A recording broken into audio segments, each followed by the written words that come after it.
না, তোমার জন্য চা করে এনেছি গো।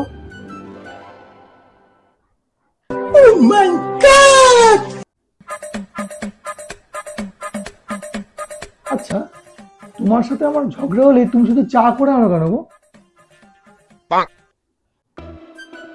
কারণ তোমার সাথে ঝগড়ার পর আমার চা করলে মন ভালো হয়ে যায়।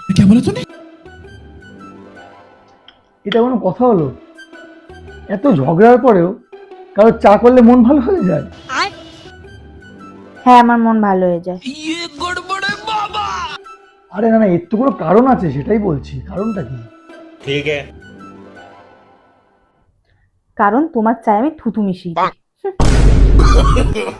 No no no no।